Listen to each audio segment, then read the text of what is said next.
haraheze amezi atari make igihugu cy'u Burundi kiri mu ngorane y'igitoro. Harabayeho imihanga itandukanye n'umukuru w'igihugu aravuga ko anavyifatiye mu ngiro, harajaho n'imigambi itandukanye gushikaho bashingwa ishirahamwe ryitwa Sopebu rijeje gutunganya ico gitoro. Ariko abasaba igitoro bene imiduga n'ibindi byuma bikoresha igitoro bavuga ko ubuhinga bwa Sopebu ahubwo bwaje gutuma haba izindi ngorane, hakabamwo n'ubusuma.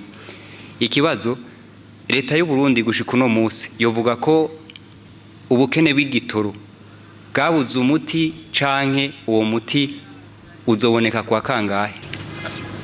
Ikibazo c'igitoro y'abarundi bariko barakibaza birahimbaye kubera iki? Kubera bikwereka urugero abarundi baba bitayeho igihugu cabo.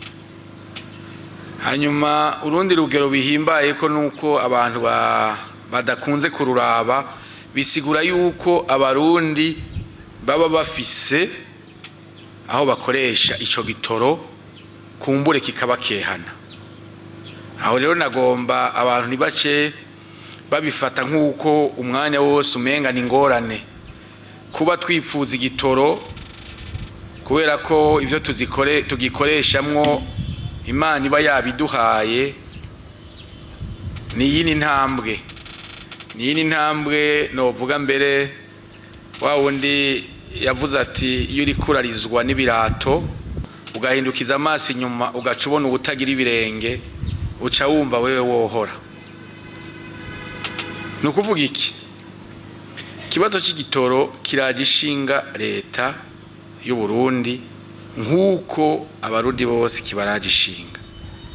Ariko nagomba ntomore ko kumbure ku batari babizi cyane no kubabizi bavyibutswe, igitoro burya kigugwa amafaranga mva makungu, kigugwa mu madolari.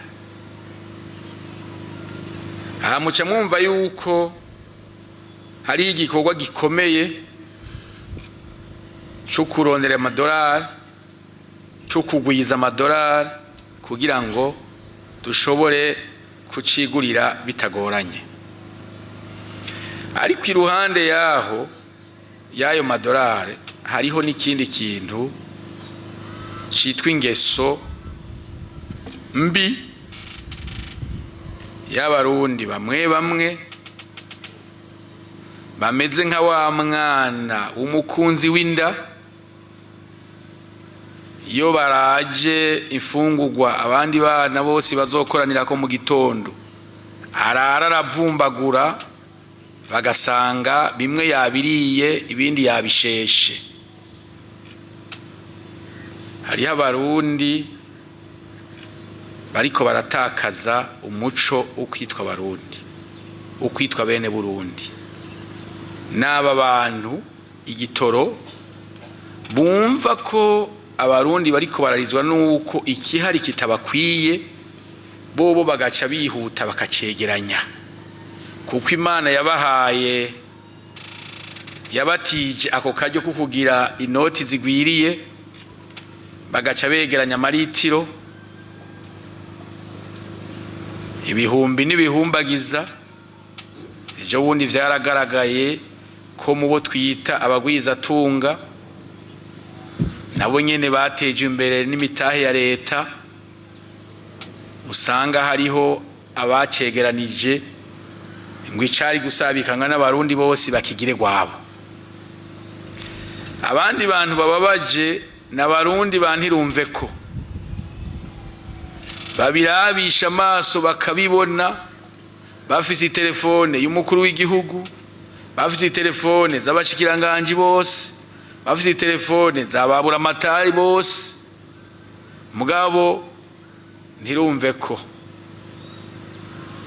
ntivyumvikane ko ari jewe nabibonye. Umuntu akabona neza aho umuntu ariko aranywa igitoro iritiro ku bihumbi 4 n'ibindi bihumbi 4 by'igiturire aciye atanga, kandi afise izo telefone zose navuze, mugabo ntarya kara n'umuntu n'umwe ati yamara ndabonye aha hantu biriko biragenda nabi. urumva rero iruhande yuko amadolari aho bukera agwira tuzoba tugifise ku buryo bugwiriye, haracariho ico gukosora mu bijanye n'ingendo y'abarundi ubwabo batibuka abandi, hakaba nabo bandi ntirumve ko batagomba kudoma ku rutoki aho babonye akanenge. Ariko ntihumura, igitoro uko gikenye no munsi siko kizoba gikenye ejo. Mu bintu bimanura agaciro k'idolari, imbere y'igitoro hari ico bita ubutare. Ubutare bw'u Burundi twarigishijwe twese kuva mu mashure yisumbuye yuko Burundi ari igihugu gikenye, gifise isi itagiramo n'akamanyu ku butare. Mu gifaransa batubwira ngo le Burundi est un petit pays sous-développé avec un sous-sol dépourvu de toutes matières premières. Kandi ibyo mwese mwarabiborotse, twese twarabiborotse nako ico gihe.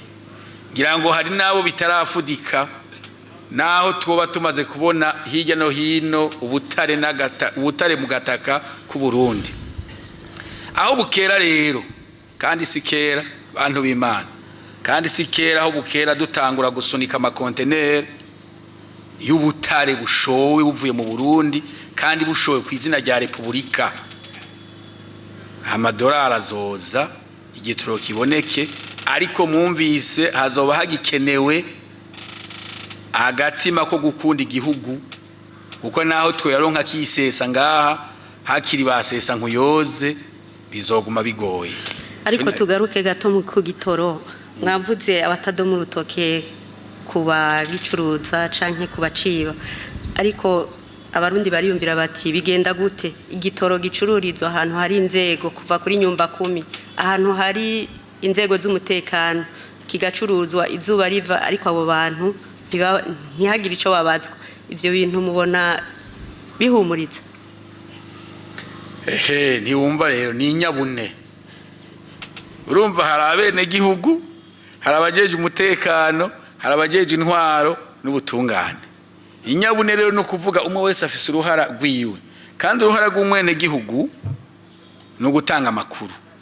Kandi haje uburyo bwije bwo gutanga amakuru, na wundi yovuga ngo ninabivuga birampitana, afise izo nzira navuze zo gucisha nk'amakuru.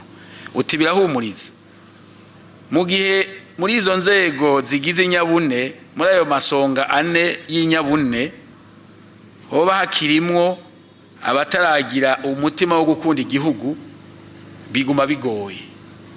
Ariko aho bigaragara yuko abantu bakiri inyuma muri ivyo, no kuvuga bakiyeza bobo, bazosanga bariko baribaza ngo ndiko ndikingira jewe siboneke ko ari je nabivuze, mugabo basange baguye mu ngaruka z'ivyo bintu. Rero hatugira ko duhimiriza abajeje intwaro, abajeje umutekano, abajeje ubutungane, abene gihugu, umwe wese icajejwe, uvuze inanga avuze inanga, uvuze ikembe avuze ikembe, n'uvuze umuduri avuze umuduri, turi hamwe twese uzosanga bishoboka. Ariko mutomoye neza muvugizi wa leta, muvuze muti ejo aho bukera inzahabu zizotangura gushogwa, igitoro noneho ingorane ihere. Ejo aho bukera ni amezi angahe, imyaka ingahe, ko n'u Burundi ejo aho bukera ni ryari ubutare buzotangura kuzana amafaranga mva makungu igitoro kiboneke? Erega sinzahabu gusa, ubutare n'ubutare bw'ubwoko bwinshi. None ejo bundi imurehe ntuzi ko harabavuze ngo ivyo bintu sivyo, abavuze ngo ivyo bintu sivyo, ngo nta butare nawe, ngo ntabwo butare buri ngaho. Ubu ivya lithium abarundi barazi iyo bigeze. Iyo nyene none ni ryari?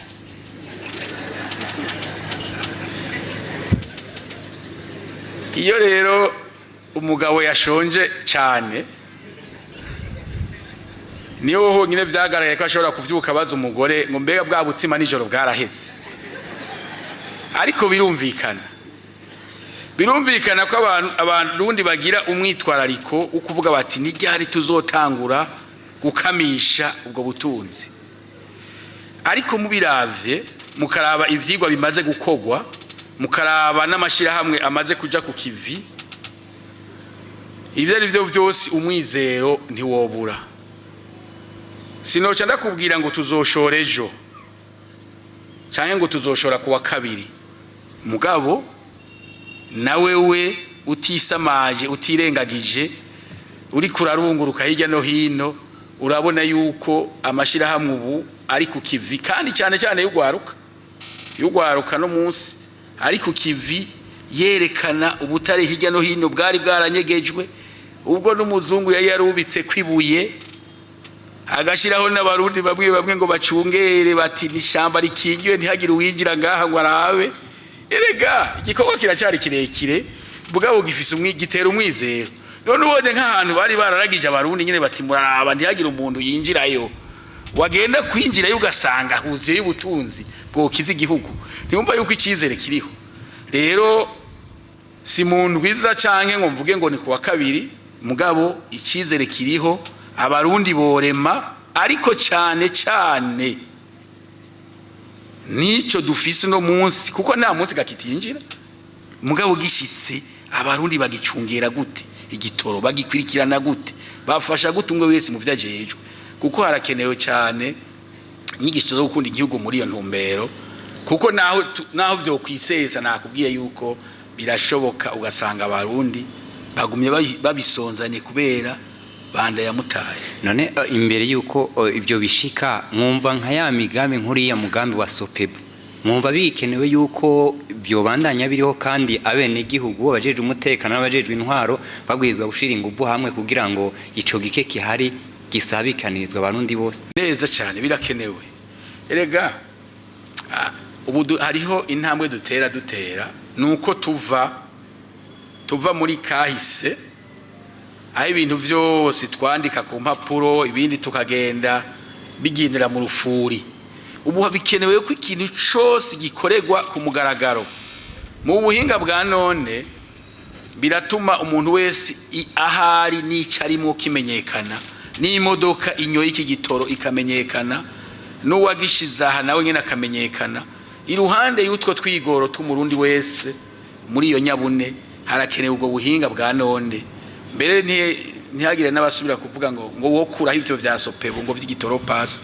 Abo bantu baba ariko barigisha ibintu binyuranye ni neza y'abarundi. Ariko haravugwa ubusuma bukorwa buciye muri iyo application nyene ya Sopebu, aho abantu usanga bibwa ico bita amakota baba bahawe ku ma station ngo bivuye ku bapompiste basikana amakode yabo.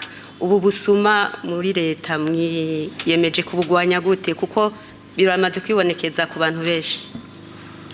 Ubusuma rero kubugwanya ubwa mbere nuko bumenyekana, kandi abantu bagume bavuga ngo haravuga ubusuma mugabo ata muntu yituye inzego zimwegereye ngo yerekana ati je banyivye gutya. Erega hajya ni biri muri bintu navuze byo gukunda igihugu. Abarundi uwo biyivye, uwo barenganije, uwo bagiriye ibitari vyo nabishira habona ati ku station naka bangiriye ibi. Urazi yuko hari n'abantu batanga amahera, bashobora kuba batanga amahera asumba yo bateza kuriha mugabo bakihorera kubera bari bantirumveko. Abantu nibadomeko ikibi aho cabereye n'uwagikoza aho yagikoreye, hanyuma bajejwe amatohoza bajeko, hanyuma uwagiriye icaha wese agihanirwe amateka akurikijwe. Murakoze. Nashatse gutanga umuco ku kantu numvise neza yuko umenga ntitugatahura kumwe cane uruhara gumwe n'igihugu wese. Mwagiye murabaza muti none ayo mafaranga ava makungu azoza ryari kugira ngo turonke ico gitoro, kugira turonke ivyo tubuze bizoza ryari? Ni mu mwaka uza, ni mu myaka 2, ni mu myaka 3? Burya nta gihugu na kimwe cateye imbere kidatejwe imbere n'abikorera ivyabo. iyo umwene gihugu ariko aravuga ati leta nta madevize igira, leta niza n'amadevize, umenga leta ni ikintu kiboneka gifatika, ikirobine umuntu yugurura gaca kivamwe amadevize. Leta, muri leta harimo n'umwene gihugu, leta ni twese, leta nuwo murimyi, leta nijya koperative iri kurimbura ubutare, leta nujya ariko aradandaza, leta nujya ariko aragira igikorwa cose kizana umwimbu. Kubera rero dufise iyo shari giterambere, je nayobonye nk'ikimenyetso ciza, ni ryari uko kuntu turushe tubona umenga sitwe tuzobona ayo madevize aze, niko twategerezwa kugira umwete n'inguvu tukita ku kivi kugira ngo tugwize umwimbu tuwushore amadevize agaruke. Ejo bundi nyine icubahiro yarakoranije amakoperative asanzwe yo yimbura ubutare, ikibanza kiruzura. Mu gihe tuzi yuko ubutare ari ico gisata ca mbere kizana amafaranga mvamakungu ku bwinshi, none ko umuntu wese amakoperative yose canke uwundi ari mu burimyi tubona umwimbu uduga muga amadevize niyinjire, vyo biva kuki? Icizero rero nashaka gutanga no munsi nuko muri iyo nama batanguye ingendo nshasha, aho koperative yose ku bushake bwayo yashizeko igikumu, iriyemeza ati je ku kwezi nemeye kuzana ubutare bungana gutya. Mu gihe rero abene gihugu amakoperative twebwe turi ku kivi, mwebwe muri ku kivi, mubanya ari ku kivi, twiyemeje tuti ku kwezi jewe nihaye hangiro yo kuzana ibinganuku, niho nayo madevize leta izocikurikirana ati none yinjiye yaje. Leta ija mu burimi, gisata c'uburimi, ikabaza abarimyi hari ivyo mwimbuye mwashoye, ikorohereza kugira ngo bishobore gushogwa. Hari amadevize yinjire ikaja mu gisata c'ubutare, hari ivyo mwimbuye, ariko si leta izoza gufyatura amadevize, ahubwo n'umwene gihugu wese ari ku kivi ategeza kugwiza umwimbu, kwita ku kivi kugira ngo ivyo bibazo vyose biva ku mafaranga mvamakungu twebwe nyene tugira uruhara kugira ngo tubitorere inyishu. Muri ico gisata nyene hari umumenyesha makuru yavuze ati muri iyo nama nyene abacukura ubutare bobo barerekanye yuko bariha, baranerekana n'amabordero, ariko baravye amahera yinjira bagasanga handitse ubusa. Yabajije umuvugizi w'ibanki nkuru y'igihugu ati none ayo mahera aja hehe ko bobo berekanye impapuro barihirako. Umuvugizi w'ibanki nkuru y'igihugu nyimba ari ngaha yo twishura iki kibazo kikarangira. Iyo ubutare buguzwe ni banki ya Republika y'u Burundi nkuko ibirekuriwe n'amategeko ayigenga mu ngingo ya 10,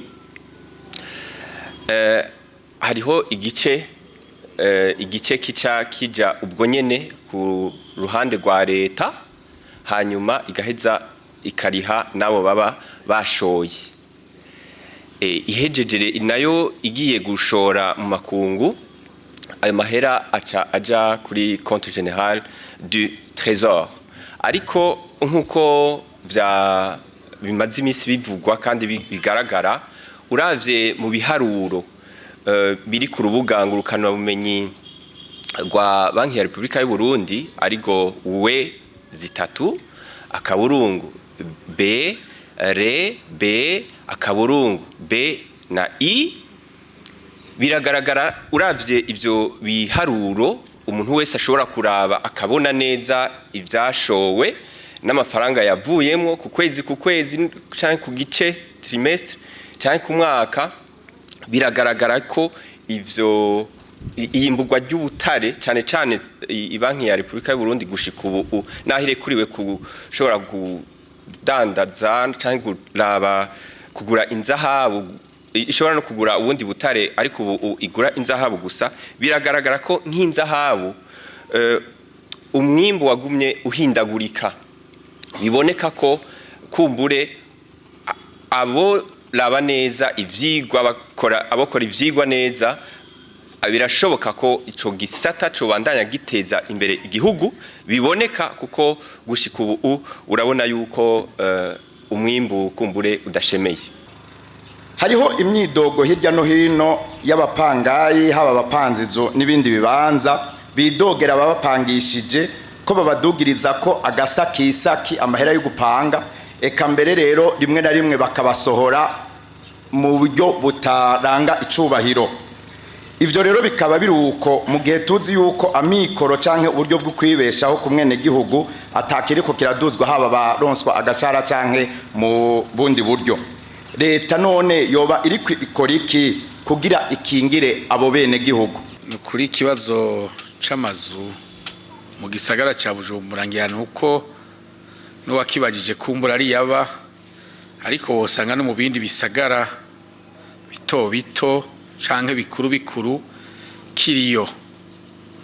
Ubwa mbere amazu ingena pangwa n'amasezerano aba hagati ya nyene inzu n'uwo bita umupangayi canke nyene gupanga, kandi aya masezerano aracafise agahaze kuko umenga n'amasezerano yibera hagati y'abantu babiri, nta n'abaraja kuyemeza uretse nk'amazu nyene y'amabiro canke mugabo amazu yo kubamwo abantu yisezeraniye na nyene inzu umenga biraheze, bigaca biboneka nkaho umupangayi adakingiwe neza, kuko nyene inzu arashiramwo ingingo zo kwicungera, zo kwizitirirako, hanyuma mu minsi hezeho harimo n'igikorwa cyabo bita abakandizi bavyinjiramo cyane, ugasanga umukandizi ariko arakubwira ngo ijya nzu gwifise amakorone ameze uku, ngo ijya nzu ngo hajya yigizwe na beton aha. Iyo nzu umukandizi ntazi najyari yubatswe, ntazi nibiyigize, bwakaba ari wagusigurira ibiri muri iyo nzu. Abakandizi hanaho nyene ngiye mbonera nongera no kubavunira akagohe mbe nka wawundi atinda gakitseyo, kuko harimo ibintu vyinshi vyinyegeze inyuma y'igikorwa c'abakandizi mwita abakomisiyoneri, ugasanga ariko aragusigurira ibintu, ariko arakwemeza ibintu. Iyo rero hageze amasezerano novuga adakingiwe kwaja mu ngiro, bene uyu muntu nyene inzu n'ivyo birashika akaronka umuha menshi canka kumva ubugira muhe menshi, agaca atangura kukwigenzako. Iyo nzu nagomba kuyisubiramwo, iyo nzu nagomba kuyinagura, hari ibintu nagomba gusubira kubaka, woraba ukamviramwo. Uhejeje kumuviramo ugasanga nta kintu na kimwe yubatse ko, nta kintu na kimwe ahinyanyuye kuri iyo nzu, mugabo ayinezemo uwundi aje kuriha menshi. Iki rero kirababaje kuko kirumvikanamwo ukuhohotera abantu bataruba aba bantu bazipanze. Muri leta ejo bundi harabayeho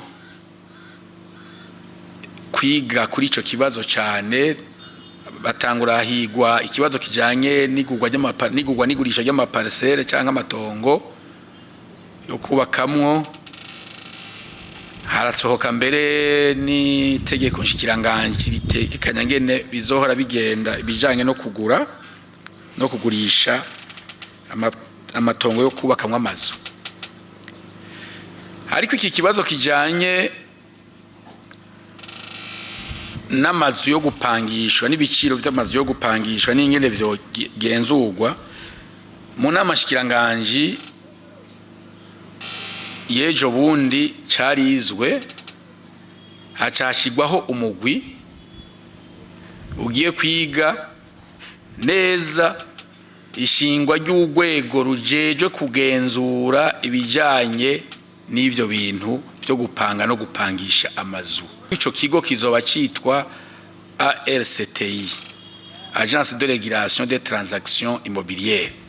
Aha hazojamwo n'ivyo bintu, mugabo bitarashika ngo ico kigo kijeho, twongere tuvunira akagohe abarundi, twongere tuvunira akagohe bene Burundi, baba bene gupangisha amazu,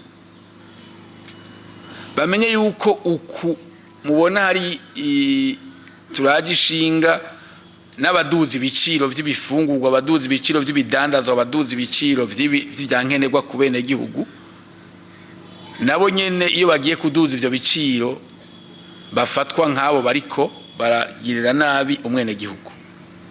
Hanyuma mugabo kandi mvunire n'akagohe n'aba bapangayi nabo nyene ni vyiza ko amasezerano yo gupanga muto yagira akanywa ababo, nimo yagira akanywa ababo, kuko iyo ugize akanywa ababo niyo urenganijwe bibera mu kanywa ababo nyene. Abantu bogerageza ivyo ayo bapanze kakamenyekana gushika umunsi ico kigo kizoshiraho urugero, kuko iyo ibintu bigiye kurenga urugero nk'uko ubona ku biciro vyimonogoza bituma kwa kubaho neza kwa bene igihugu kunanirana. Nivyo ntawe ucavuga ngo ejo canke ejo bazovuga ngo iyo nzu yawe nipangwa ya iyuriya nipa, kuko ivyo bifatira n'ingene inzu yubatswe, bizofatira naho inzu yubatswe na quartier irimwo n'ingene imeze. Mugabo ico kigo kitarajaho abantu bagerageze nabo nyine ko amasezerano yabo yokingirwa abanoteri bakayabona bakayanotariya, akaba ari amasezerano ejo udacapfa gutegwa akagere. Nimba washizeyo watanze amahera ya avance bakakubwira bati we utanze avance y'amezi 6, nibuce hasigaye ayo mezi 6 nyene ngo umuntu acakubwira ngo wewe akira avance yawe yari sigaye hoci, tuze turaca mu jisho. Hanyuma twirinde ibintu by'akanywa ababo, kuko hariho abapangisha amazu badafisa agatima keza, bashobora kuba bafisa agatima kuburiganya, ugasanga barakurenganije. Ico rero nibaza ko arakagohe umuntu yo bavunira, ariko cyaje tukavunira nabo bantu bene gupangisha amazu. Bo twarabonye ababa bapangishije no munsi ejo bakaba bapanze, ivyo ni ibintu biboneka. Twarabonye n'ababa bapanze no munsi ejo bakaba bapangishije. Ntihagire rero uguma rugerera mukase, kuko birashika ugatwara na nyina. Ariko tubaze mu kigo obere aba bantu baduza amazu ko bishakiye, mbega hari ciyongera kwikori batanga, bigenda gute? Nk'uko nyakubahwa umuvugizi wa leta yabishikirije, yabihereje ko aho twese yatuvuniye akagohe yuko amasezerano hagati y'upangishije n'umupangayi yomenyekanwa na cane cane agacishwa imbere y'abajejwe amategeko. Mu kigo bere rero ni bene ayo masezerano washaka twisunga, kuko n'ubu unye nk'ubu dufate hariko haregeranywa ikori ku mazu apangishijwe, amazu n'ibindi bibanza bipangishijwe. Isekeza rikaba rizorangira kwa 31 ni kuwa mbere sikera. Ni nakajyo keza ko kubwira abo bose bapangishije yuko boza kumenyekanisha umwimbo baronse imbere y'iryo genekerezo. Rero turasaba neza yuko abo bose bapangishije bafitaniye amasezerano, ayo masezerano niyo yisungwa kugira ngo umuntu ashobore kubona neza umwimbu uwo wese apangishije yagize. Mu gihe rero babikoze ku munwa, no kuvuga uwo onyapangishije afise ka gatima baguma baduhanura kuvavanura nako, no kuvuga agatima ko kunyegeza umwimbu kugira nyegeza amakori bijanye, turaheza ntitubimenye. Ariko hariho igihe novuga nti hariho amadosiye usanga ateye nk'amakenga. Dufate nk'umuntu wo mu kigo bakubwiye yuko afise nk'inzu, kubera twareko turavuga Bujumbura, cyangwa umuntu ho ngaha mu Rumonge akakubwira yuko afise inzu aha kuri Tanganyika, akaca kubwira yuko yayipangishije yaronse nko mu 2024 nk'imiliyoni 2 gusa. Uyashize ku mezi 12 usanga ibihumbi bidashika n'ijana. Muri ico gihe ikigo bere kica kigira amatohoza, kandi kenshi be nabo bantu barafatwa. Nakaryo keza ko gusaba rero nabo bose bapanze, twama turiko turabibasaba yuko novuga nti mbere ni nakazi ikigo bere kibaha ko kudoma urutoki igihe cyose babona yuko abo bapangiye bafise ingeso yo guhisha umwimbo baronse. Novuga nti amazina y'abantu bamwe yamwe akadoma ku rutoke abo bantu abona yuko yinuvye yuko batamenyekanishije imporokatif ikori kuvyo bapangishije kandi bazoronka 10% kuko nyene icubahiro yarabibakomoreye abantu bose berekanye uwo wese afise agatima yanyuruje canke yagerageje kunyuruza amakori n'amatagisi uko niko je numva no bisigura murakoze.